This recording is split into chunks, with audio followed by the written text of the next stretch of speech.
ಧರ್ಮೋಪದೇಶ ಕಾಂಡ ಅಧ್ಯಾಯ 22 ವಿವಿಧ ನಿಯಮಗಳು. ಸ್ವದೇಶದವನ ಎತ್ತಾಗಲಿ ಕುರಿಯಾಗಲಿ ದಾರಿ ತಪ್ಪಿ ಹೋಗಿರುವುದನ್ನು ನೀವು ಕಂಡರೆ ಕಾಣದವರಂತೆ ಅದನ್ನು ಬಿಟ್ಟು ಹೋಗಬಾರದು. ಅವನ ಬಳಿಗೆ ಅಟ್ಟಿಕೊಂಡು ಹೋಗಿ ಕೊಡಲೇಬೇಕು.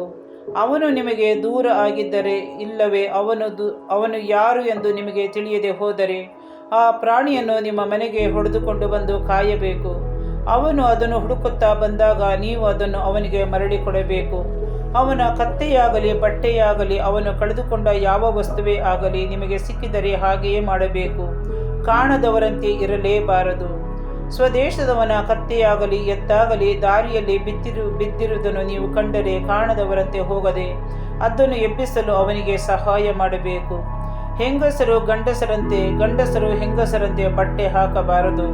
ಹಾಗೆ ಮಾಡುವವರು ನಿಮ್ಮ ದೇವರಾದ ಸರ್ವೇಶ್ವರನಿಗೆ ಹೇಯರು. ನೀವು ದಾರಿಯಲ್ಲಿ ಹೋಗುವಾಗ ಮರದ ಮೇಲಾಗಲಿ ನೆಲದ ಮೇಲಾಗಲಿ ಒಂದು ಹಕ್ಕಿಯ ಗೂಡನ್ನು ಕಂಡು ಅದರೊಳಗೆ ಮರಿಗಳು ಅಥವಾ ಮೊಟ್ಟೆಗಳು ಇದ್ದು ಅವುಗಳ ಮೇಲೆ ತಾಯಿ ಹೊದ್ದಾಗಿರುವುದನ್ನು ನೋಡಿದರೆ ಮರಿಗಳನ್ನಾಗಲಿ ತಾಯಿಯನ್ನಾಗಲಿ ಹಿಡಿದುಕೊಳ್ಳಬಾರದು. ನೀವು ಹೀಗೆ ನಡೆದುಕೊಂಡರೆ ನಿಮಗೆ ಶ್ರೇಯಸ್ಸುಂಟಾಗುವುದು ಮತ್ತು ಬಹುಕಾಲ ಬಾಳುವಿರಿ. ನೀವು ಹೊಸ ಮನೆಯನ್ನು ಕಟ್ಟಿಸಿಕೊಳ್ಳುವಾಗ ನಿಮ್ಮ ಮನೆಯ ಮಾಳಿಗೆಯ ಮೇಲೆ ಸುತ್ತಲೂ ಸಣ್ಣ ಕೈಗೋಡೆಯನ್ನು ಕಟ್ಟಿಸಬೇಕು. ಇಲ್ಲದಿದ್ದರೆ ಒಬ್ಬನು ಆ ಮಾಳಿಗೆಯಿಂದ ಬಿದ್ದು ಅವನ ಜೀವಹತ್ಯ ದೋಷ ನಿಮ್ಮ ಮನೆಯ ಮೇಲೆ ಬರುವುದು. ದ್ರಾಕ್ಷಿ ತೋಟಗಳಲ್ಲಿ ಬೇರೆ ವಿಧವಾದ ಬಿತ್ತನೆ ಮಾಡಬಾರದು. ಹಾಗೆ ಮಾಡಿದರ ಬೆಳೆಗೂ ಮತ್ತು ದ್ರಾಕ್ಷಿ ಬೆಳೆಗೂ ಹೀಗೆ ಆ ತೋಟದ ಬೆಳೆಗೂ ಗತಿಗೇಡಾಗುವುದು. ಎತ್ತನ್ನು ಕತ್ತೆಯನ್ನು ಜೊತೆ ಮಾಡಿ ನೇಗಿಲಿಗೆ ಕಟ್ಟಬಾರದು. ನಾರು ಮತ್ತು ಉಣ್ಣೆ ಎರಡು ಕೂಡಿಸುವ ಬಟ್ಟೆಗಳನ್ನು ಹಾಕಿಕೊಳ್ಳಬಾರದು. ನೀವು ಹೊದ್ದುಕೊಳ್ಳುವ ಬಟ್ಟೆಯ 4 ಮೂಲೆಗಳಲ್ಲಿ ಗೊಂಡೆಗಳನ್ನು ಕಟ್ಟಬೇಕು. ಪತ್ತಿ ಮೇಲೆ ದೋಷಾರೋಪಣೆ.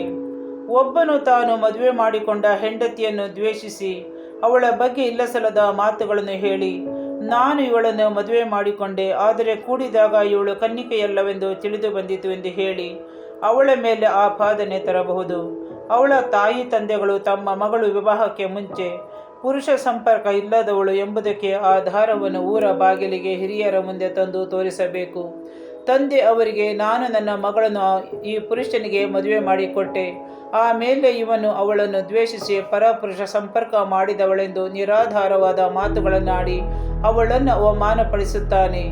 ಈಗೋ ನನ್ನ ಮಗಳು ವಿವಾಹಕ್ಕೆ ಮುಂಚೆ ಪುರುಷ ಸಂಪರ್ಕ ಮಾಡಿದವಳಲ್ಲ ಎಂಬುದಕ್ಕೆ ಇದೇ ಪ್ರಮಾಣ ಎಂದು ಹೇಳಿ ಅವಳ ಹಚ್ಚಡವನ್ನು ಹಿರಿಯರ ಮುಂದೆ ಇಡಬೇಕು. ಇಸ್ರಾಯೇಲರಾದ ಮಹಿಳೆಯ ಬಗ್ಗೆ ಆ ವ್ಯಕ್ತಿ ನಿರಾಧಾರವಾದ ತಪ್ಪು ಹೊರಿಸಿದ್ದರಿಂದ ಆ ಊರಿನ ಹಿರಿಯರು ಅವಳನ್ನು ಹಿಡಿಸಿ ಹೊಡೆಸಿ 100 ಬೆಳ್ಳಿ ನಾಣ್ಯದ ದಂಡವನ್ನು ವಿಧಿಸಿ ಆ ಹಣವನ್ನು ಅವಳ ತಂದೆಗೆ ಕೊಡಿಸಬೇಕು ಮತ್ತು ಅವನ ಮಹಿಳೆಯನ್ನು ಹೆಂಡತಿಯನ್ನಾಗಿಯೇ ಇಟ್ಟುಕೊಳ್ಳಬೇಕು. ಅವಳ ಜೀವಮಾನ ಕಾಲವೆಲ್ಲ ಅವಳನ್ನು ಪರಿತ್ಯಾಗ ಮಾಡುವುದಕ್ಕೆ ಅವನಿಗೆ ಅಧಿಕಾರ ಇರುವುದಿಲ್ಲ. ಆದರೆ ಆ ಮಹಿಳೆ ವಿವಾಹಕ್ಕೆ ಮುಂಚೆ ಪುರುಷ ಸಂಪರ್ಕ ಮಾಡಿದವಳೆ ಎಂದು ತಿಳಿದು ಬಂದರೆ ಅವಳು ತಂದೆಯ ಮನೆಯಲ್ಲಿ ಸೂಳೆತನ ಮಾಡಿ ಇಸ್ರಾಯೇಲರಲ್ಲಿ ದುರಾಚಾರವನ್ನು ನಡೆಸಿದ್ದರಿಂದ ಅವಳನ್ನು ತಂದೆಯ ಮನೆಯ ಬಾಗಿಲಿಗೆ ಬರಮಾಡಬೇಕು. ಊರಿನವರೆಲ್ಲರೂ ಕಲ್ಲೆಸೆದು ಅವಳನ್ನು ಕೊಲ್ಲಬೇಕು.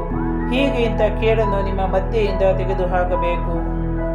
ವ್ಯಭಿಚಾರ ಮತ್ತು ಅತ್ಯಾಚಾರ ಮಾಡಿದವರಿಗಾಗಬೇಕಾದ ಶಿಕ್ಷೆ. ಒಬ್ಬನು ಪರನ ಹೆಂಡತಿಯೊಡನೆ ವ್ಯಭಿಚಾರ ಮಾಡಿ ಸಿಕ್ಕಿಬಿದ್ದರೆ ಆ ಸ್ತ್ರೀ ಪುರುಷ ಇಬ್ಬರಿಗೂ ಮರಣ ಶಿಕ್ಷೆಯಾಗಬೇಕು. ಹೀಗೆ ನೀವು ಇಂಥ ಕೇಡನ್ನು ಇಸ್ರಾಯೇಲರಿಂದ ತೆಗೆದುಹಾಕಬೇಕು. ಒಬ್ಬನಿಗೆ ನಿಶ್ಚಿತಲಾದ ಹೆಣ್ಣನ್ನು ಯಾವನಾದರೂ ಊರೊಳಗೆ ಮರಳುಗೊಳಿಸಿ ಸಂಗಮಿಸಿದರೆ ನೀವು ಅವರಿಬ್ಬರನ್ನು ಊರ ಬಾಗಿಲಿನ ಹೊರಕ್ಕೆ ತರಿಸಿ ಕಲ್ಲೆಸೆದು ಕೊಲ್ಲಬೇಕು. ಒಬ್ಬನಿಗೆ ನಿಶ್ಚಿತಲಾದ ಸ್ತ್ರೀಯನ್ನು ಕೆಡಿಸಿದ್ದರಿಂದ ಆ ಪುರುಷನಿಗೂ ಊರಲ್ಲಿದ್ದು ಕೂಗಿಕೊಳ್ಳದೆ ಹೋದುದರಿಂದ ಆ ಮಹಿಳೆಗೂ ಮರಣಶಿಕ್ಷೆ ಆಗಬೇಕು. ಹೀಗೆ ನೀವು ಇಂಥ ಕೇಡನ್ನು ನಿಮ್ಮ ಮಧ್ಯೆಯಿಂದ ತೆಗೆದುಹಾಕಬೇಕು. ಆದರೆ ಆ ವ್ಯಕ್ತಿ ನಿಶ್ಚಿತಳಾದ ಆ ಮಹಿಳೆಯನ್ನು ಅಡವಿಯಲ್ಲಿ ಬಲಾತ್ಕಾರದಿಂದ ಸಂಗಮಿಸಿದ್ದರೆ ಆ ವ್ಯಕ್ತಿಗೆ ಮಾತ್ರ ಮರಣಶಿಕ್ಷೆ ಆಗಬೇಕು. ಆ ಮಹಿಳೆಗೆ ಯಾವ ಶಿಕ್ಷೆಯೂ ಆಗಬಾರದು. ಅವಳಲ್ಲಿ ಮರಣಶಿಕ್ಷೆಗೆ ಪಾತ್ರವಾದ ಅಪರಾಧವೇನೂ ಇಲ್ಲ. ಒಬ್ಬ ವ್ಯಕ್ತಿ ಮತ್ತೊಬ್ಬನ ಮೇಲೆ ಬಿದ್ದು ಕೊಲ್ಲುವುದು ಹೇಗೋ ಹಾಗೆ ಇದು ಕೂಡ. ಆ ಮಹಿಳೆ ಅಡವಿಯಲ್ಲಿ ಅವನ ಕೈಗೆ ಸಿಕ್ಕಿದ್ದರಿಂದ ಅವಳು ಕೂಡಿಕೊಂಡಿದ್ದರೂ ತಪ್ಪಿಸುವವರು ಇರಲಿಲ್ಲ.